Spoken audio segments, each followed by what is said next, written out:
अच्छी तरह दिमाग में बैठा होना चाहिए कि जब भी कभी भी अगर इन्वर्स की सीरीज आए तो इन्वर्स की सीरीज को तोड़ते समय ध्यान रखना, वैसे इस क्वेश्चन में तो डायरेक्टली गिवन ही कॉट इन्वर्स है, पर अगर मान लो कभी साइन इन्वर्स की सीरीज भी अगर आए तो उनको तोड़ते समय ध्यान रखना कि हमने एक्चुअली पैटर्न ब्रेक करना होता है। तो अब पैटर्न ब्रेक करने का सेंस क्या होता है, वो हमने बहुत सारे क्वेश्चंस ऑलरेडी करे होते हैं। तो इसको देखते ही मेरे मन में आना चाहिए कि इसको हम टैन इनवर्स में कन्वर्ट कर लें। पहले इसका जर्नल फॉर्मेट देखा तो देखा यहाँ पे 2 है, यहाँ पे 6 है, यहाँ पे 12 है। तो कनेक्शन क्या बन रहा है, नोटिस करा कि जो 2 है वो एक्चुअली 1 into 2 है, जो 6 है वो 2 into 3 है, जो 12 है वो 3 into 4 है। तो we were able to break this pattern. जो जर्नल टर्म बनी वो क्या बन गई, cot inverse 4 + n into n + 1/4। अब हमने इसे कन्वर्ट करा टैन इनवर्स में, वो आ गया 1/1 + 4 + n into n + 1/4। अब इस सवाल में हमने हमेशा क्या ध्यान में रखना होता है कि टैन इनवर्स को तोड़ने का टोटका अकेला तरीका ये है कि इसके डिनोमिनेटर के लेफ्ट हैंड वाले कोने में 1 बना लो। तो यहाँ से इसका पैटर्न ब्रेक होने के बहुत हाई चांसेस होते हैं। अब यहाँ 4 को हमने 1 बनाना है, उसके लिए क्या करा कि इसको ऊपर नीचे 4 से डिवाइड करा। जैसे ही हमने इसको ऊपर नीचे 4 से डिवाइड करा, ये बन गया 1/4 ऊपर 1 + n/4 into n + 1/4। अब नोटिस करो कि जो न्यूमरेटर है जो 1/4 है वो n + 1/4 - n/4 है। तो ये tan inverse of a - b upon 1 + ab बन जाएगा, which is tan inverse of a - tan inverse of b। अब जैसे ही हमने इसका कोड क्रैक कर लिया इसकी nth टर्म का, तो ये सवाल ब्रेक हो गया। वैसे ही हमें क्लियरिटी है कि जब भी कभी हमारे सामने सीक्वेंस का सवाल आता है तो हमने क्या करना होता है, उसको उसकी जर्नल टर्म को तोड़ना होता है। ये गोल्डन रूल है, हर टॉपिक में इसका ध्यान रखना होता है। कभी भी सीक्वेंस आएगी तो उसकी जर्नल टर्म को तोड़ोगे। याद रखना कि सीक्वेंस में जर्नल टर्म को ब्रेक करते हैं। तो हमने जर्नल टर्म को ब्रेक करा। अब जब n की वैल्यूज डालनी शुरू करेंगे तो हमें दिखता है कि एक सबसे एंड वाला tan इनवर्स इन्फिनिटी बचेगा, विच इज π/2 माइनस बिल्कुल शुरू वाला tan इनवर्स 1/4 बचेगा। तो ये बनी हमारी एक्सप्रेशन। अब डायरेक्टली तो हमें पता नहीं चला, पर π/2 माइनस tan इनवर्स कितना हो जाता है, कॉट इनवर्स। तो ये बन गया cot inverse 1/4 which is actually tan inverse of 4। तो हमने इस पूरे सवाल को tan इनवर्स 4 मतलब tan इनवर्स ऑफ 4/1 बना लिया। तो a कितना आ गया 4, b कितना आ गया 1।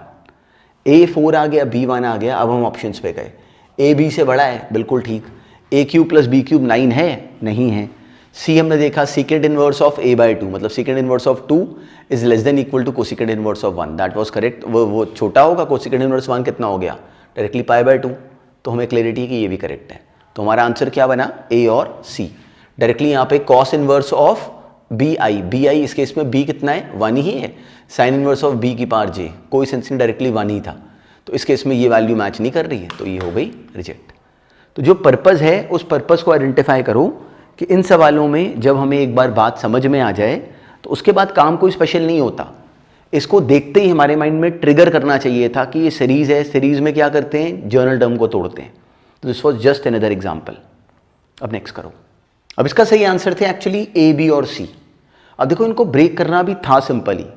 हमें किसी ने बोला कॉस ऑफ tan x और साइन ऑफ tan x के 0 से π/2 तक नंबर ऑफ सॉल्यूशंस इनफाइनाइट है। तो इसको सॉल्व थोड़ी हमने करना था।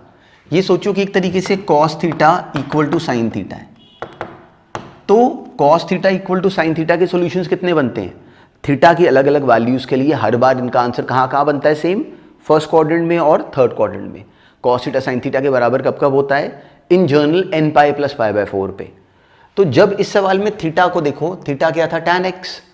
0 से π/2 के बीच में tan x एक तरीके से थीटा था, वो कहाँ से कहाँ वैल्यू ले सकता है, 0 से इन्फिनिटी। तो 0 से इन्फिनिटी होते समय वो कितनी बारी nπ + π/4 की तरह की टर्म बनाएगा। तो इसके नंबर ऑफ सॉल्यूशंस कितने हो गए, इनफाइनाइट। तो इसका ये वाला ऑप्शन तो करेक्ट है। अब हम बी पे गए, sin x + cos k + x + cos k - x2 के बराबर। डायरेक्टली हमें पता नहीं चल रहा, तो हम लोग को दिखा कि ये cos a + b + cos a - b बना हुआ है। वो क्या बन गया, 2 cos a cos b। अब नोटिस करो कि जैसे ही हमने इसे ये बना लिया तो क्या हमें दिखता है कि ये a sin x + b cos x जैसी टर्म बनी हुई है, a sin x + b cos x। तो अगर ये 2 है तो हमें क्लैरिटी है कि इसकी मैक्सिमम वैल्यू कितनी होती है, इसकी मैक्सिमम वैल्यू हो जाती है a² + b² का अंडर रूट। तो क्या हमें समझ में आता है कि जो इसकी मैक्सिमम वैल्यू आए उसे एक्चुअली इस केस में पक्का 2 से बड़ा होना चाहिए।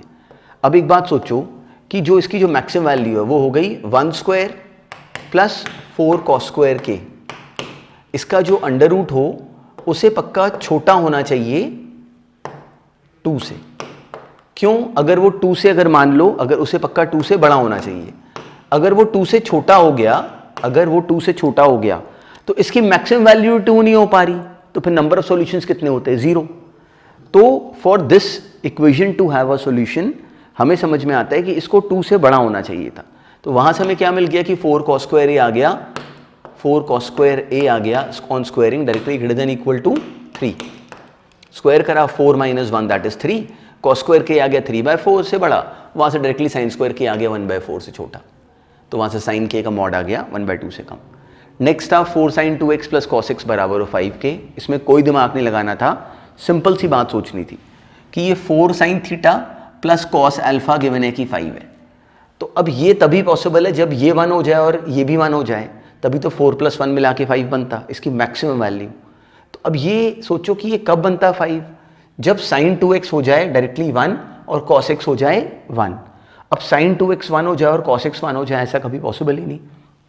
cos x 1 कहाँ पे होगा? cos x 1 होगा जहाँ पे sin वाली जो टर्म है डायरेक्टली sin 2n पाई के ऊपर, x के 2n पाई पे, x के 2n पाई पे sin ने 0 हो जाना है, तो इसलिए दिस इज नॉट पॉसिबल। तो देखो जो पैटर्न है वो बहुत सिंपल था इस क्वेश्चन में भी। ये अब की बार दोनों sin 2x और cos x सेम नहीं थे, तो इसलिए इस क्वेश्चन में हमें और कुछ करने की जरूरत ही नहीं थी। तो this equation was having no solution, ऐसे इसका डी भी रिजेक्ट हो जाता। अब नेक्स्ट करो, ये भी 1 और मोर देन 1 का ही था। अब देखो इसको देखने में एग्जामिनर ने क्वेश्चन का पैटर्न हमें ऐसे का बना के दिया कि कितना ऑकवर्ड है, पर नोटिस करो कि fx - 1 इंटू समथिंग, ये अगर इसको उधर ले जाओ तो वो बराबर था fx + 1 इंटू समथिंग के। तो हमें समझ में आता था कि हम fx को निकाल सकते हैं शायद। देखो अब इस सवाल को देख के इन ऑप्शंस को देखा, fx के मैक्सिमम मिनिमम के बारे में बात करी हुई है, एरिया निकलवाया गया है, इंटीग्रेट करवाया गया है, मतलब fx शायद चाहिए। तो हमारा ध्यान क्या गया कि fx को बनाने की करो। fx + 1 / fx - 1 ये था, हमें दिखता है ये फैक्टराइज हो जाएगा, x² + x + 1 into x² - x + 1। काटी टर्म हमने x² + x + 1 / x² - x + 1। अब यहाँ से डायरेक्टली कॉम्पोनेंट डिविडेंड अप्लाई कर लो तो वो x² + 1 / x बन जाता है। तो जैसे ही हमने fx बना लिया, अब ये सोचो कि ये सारे सवाल में fx अगर ये दे दिया गया होता तो उसके बाद ये सारे क्वेश्चंस बिल्कुल बेकार नहीं थे। ये नंबर और उसके रेसिप्रोकल का सम है, ये हमेशा ग्रेटर देन इक्वल टू 2 ही होता है इसका मॉडुलस, तो इसका ए ऑप्शन राइट हो गया। fx has local maxima eight -1, तो इसको हम डिफ्रेंशिएट कर सकते हैं, तो हमें क्लियरिटी है कि इसका वैसे -1 पे होता है मैक्सिमा, 1 पे इसका मिनिमा भी होता है, वो भी करेक्ट है।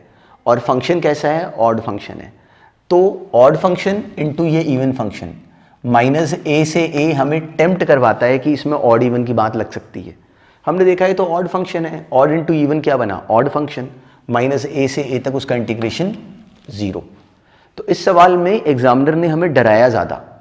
क्वेश्चन शुरू में दिया ऐसे कि हम लोग देख के पैनिक करें, पर अगर इसको सिंप्लीफाई कर लेते उसके बाद इसको तोड़ने में ज़्यादा टाइम नहीं लगता। तो इसके इसमें ऑप्शंस चारों सही थे, ABCD। अब नेक्स्ट करो, डिफरेंशियल इक्वेशन का क्वेश्चन अगर आता है तो हमें समझ में आता है कि एक तरीका क्या होता है कि डायरेक्टली उसका पैटर्न ऑब्जर्व करें, स्ट्रेट फॉरवर्ड उस पर भी क्वेश्चन आ जाते हैं। एक अब हमें दिखा डायरेक्टली कि इसको 1 + x² से डिवाइड करते ही ये तो डायरेक्टली dy/dx + py = q वाला फॉर्मेट बना हुआ है। तो अब इस केस में p कितना था? 2x / 1 + x², तो इंटीग्रेटिंग फैक्टर क्या हो जाता? e⁻∫ of 2x / 1 + x², e⁻log x², वो क्या बन गया? अकेला e⁻log ऑफ x² + 1, वो क्या बन गया? अकेला x² + 1। तो इसका जवाब क्या बनता?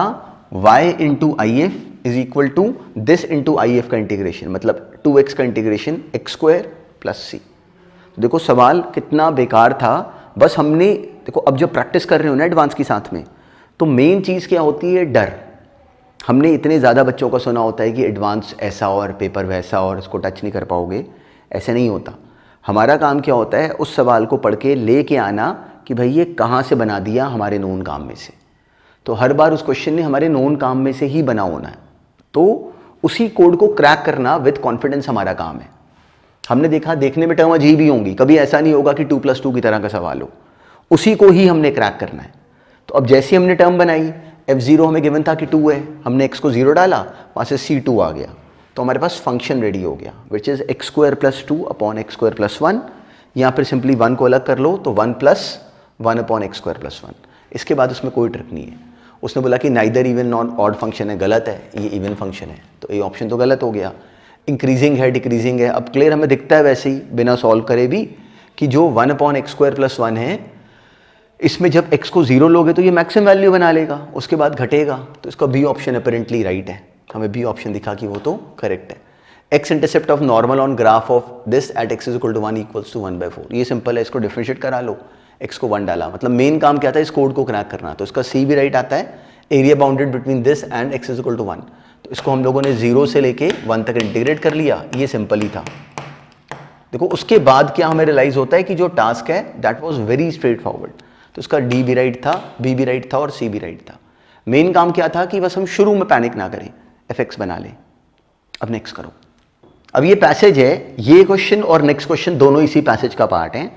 तो अब देखो हमें दिया क्या गया, एग्जामिनर ने हमें अननेसेसरली फंसाने की करनी है। अब देखो इस क्वेश्चन में हमें किसी ने शुरू में दिया कि gx ये इंटीग्रेशन है, तो अब हमने gx का क्या करना है, हमें कुछ नहीं पता अभी। अब हमने देखा कि जो fx है वो g' है, और further the sum of the real roots of the equation fx equal to 0 lies in. तो अब हमसे पूछा गया कि जो fx के रूट्स हैं वो कहाँ पे लाए करते हैं।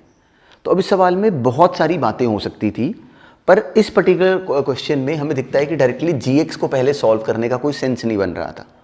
तो f' तो सिंपल ही था, सिंपली हमने इसमें x की वैल्यू डाल दी, तो f' तो टर्म बन गई fx। तो fx के बनने के बाद g' बन गया, मतलब fx के बनने के बाद अब हमने इसका पैटर्न ब्रेक करना था। हमसे क्या पूछा गया कि fx के रूट्स कैसे हैं। डायरेक्टली हमें कुछ पता ही नहीं चल रहा, पर है कैसी, 4th डिग्री की इक्वेशन है, तो उसके मैक्सिमम रूट कितने हो सकते हैं, 4। पर अभी हमें पता नहीं कि उसके रूट्स 4 हैं कि 0 हैं कि क्या है। वैसे नोटिस करो कि f(0) कितना आ रहा है, -1, तो इसलिए रूट नंबर ऑफ रूट 0 तो नहीं हो सकते। इस ग्राफ ने कट तो करना है, कहाँ से शुरू होगा, -∞ से और इन्फिनिटी पे जाएगा। तो number of times this might cut the x axis would be either 2 और 4 इन दिस केस। अब देखो 0 पर उसकी वैल्यू नेगेटिव आ रही है, मतलब ग्राफ कट तो करेगा। तो अब आगे कैसे करते हैं डील। अब हमने इसके पैटर्न को ब्रेक करना शुरू करा। क्या करा, कुछ नहीं, क्लिक करा, इसको डिफरेंशिएट करा लिया। डिफरेंशिएट करा डायरेक्टली 4x³ + 2x3x², इससे भी डायरेक्टली कुछ पल्ले नहीं पड़ा। इसका डेरिवेटिव बनाया, वो आ गया 12x² + 6x + 2, वो पॉजिटिव आ रहा है। तो हमें समझ में आ गया कि जो f' है वो इंक्रीजिंग फंक्शन है। f' कैसा फंक्शन है, इंक्रीजिंग। तो f' का अगर ये क्यूबिक है f', अगर f' इंक्रीजिंग है तो हमें समझ में आ गया कि इसका मतलब जो f' है उसका ग्राफ केवल एक बार घूमेगा। f' का जो ग्राफ है वो केवल एक बार 0 होगा, केवल एक बार 0 होगा। और f(0) निकालो तो कितना आ रहा है, 1, मतलब कभी नेगेटिव वैल्यू पे f' 0 होगा। f' के 0 होने का मतलब क्या हुआ कि जो fx वाला ग्राफ है वो केवल एक बार मुड़ेगा। इसका मतलब अब की बार जो इसके नंबर ऑफ रूट्स होंगे वो हमें समझ में आ गया कि जो इसके नंबर ऑफ रूट्स होंगे fx के, वो इन दिस केस हमें समझ में आ गया कि वो केवल 2 होंगे। क्यों, क्योंकि इस fx के अगर 4 रूट्स होते तो एक्चुअली कुछ ऐसे की सिचुएशन होनी चाहिए थी, तब fx को 3 बार घूमना चाहिए था। पर हमें समझ में आ गया कि f' केवल, इसका केवल एक रूट आ रहा है, इस रीजन से fx के रूट्स नंबर ऑफ रूट्स 2 होंगे। चलो अब जब fx के हमें समझ में आ गया कि 2 रूट्स हैं, तो हमसे रूट्स तो पूछे नहीं गए। अब हमने रूट्स का बिहेवियर देखना शुरू करा। तो अब हमने देखा कि इसकी वैल्यू कहाँ पे लाई करेगी। ये एक्सप्रेशन थी, हमने f(0) निकाला, वो -1 आ रहा है। हमने f(-2) निकालने की कोशिश करी, f(-2) निकाला, नोटिस करो इसको, वो कितना आ रहा है, 16 - 8 + 4, वो आंसर भी कैसा आ रहा है, पॉजिटिव। तो f(-2) का पॉजिटिव आना ये बताता है कि जो रूट है वो -2 और 0 के बीच में तो है। तो हमने इसको और कम करने की कोशिश करी, हमने f(-3/2) निकाला। जब हमने f(-3/2) निकाला तो वो भी पॉजिटिव आ रहा है। हमने f(-1) निकाला, वो नेगेटिव आ रहा है। f(0) कैसा आ रहा था, नेगेटिव, f(-1) भी नेगेटिव आ रहा था। तो हमें ये समझ में आ गया कि f(-1) भी नेगेटिव है, f(-3/2) पॉजिटिव है, मतलब एक रूट तो -3/2 और -1 के बीच में है। सिमिलरली एक रूट इसका पॉजिटिव था, हम लोग पॉजिटिव पे भी ऐसे ही गए। हमने एफ ऑफ 1/2 निकाला, वो नेगेटिव आ रहा है, एफ ऑफ 1 निकाला, वो पॉजिटिव आ रहा है। मतलब एक रूट इसका एक रूट इसका 1/2 और 1 के बीच में, एक रूट उसका -3/2 और -1 के बीच में। तो दोनों का सम कैसा बन गया डायरेक्टली, ये बन गया -1 से लेके 0 के बीच में। तो जो ऑप्शन बना दैट इज दिस। ये इसका सबसे क्लोज तरीका हो जाता कि एक हमने मोटा मोटा पैटर्न जज करा कि इसके रूट्स कैसे होंगे। अब जैसे ये ऑप्शन डायरेक्टली गलत था, क्यों? क्योंकि हमें दिख रहा था कि इसका एक रूट पॉजिटिव है, एक रूट नेगेटिव है, और जो नेगेटिव वाला रूट भी है वो -2 से एक्चुअली छोटा ही है। एफ ऑफ -2 पॉजिटिव आ रहा था, एफ ऑफ -1 निकाला तो वो नेगेटिव आ रहा था, एफ ऑफ -3/2 पॉजिटिव। तो हमें वैल्यूज डाल डाल के इसमें देखना पड़ गया कि रूट्स का बिहेवियर कैसा होता, पर काम का सवाल है। अब इसी का जो नेक्स्ट पार्ट भी करने लगे हो वो भी सोचने वाला है, पर कोशिश करना कि उसके पैटर्न को तोड़ पाओ। उस पैटर्न पे सवाल कभी बहुत साल पहले आईआईटी में आया भी हुआ है, पर ये उसी पैटर्न का थोड़ा सा उससे इंटरेस्टिंग क्वेश्चन है, पर उसको ध्यान से कोशिश करना कि अपने आप हो पाए। अब ये करो सॉल्व।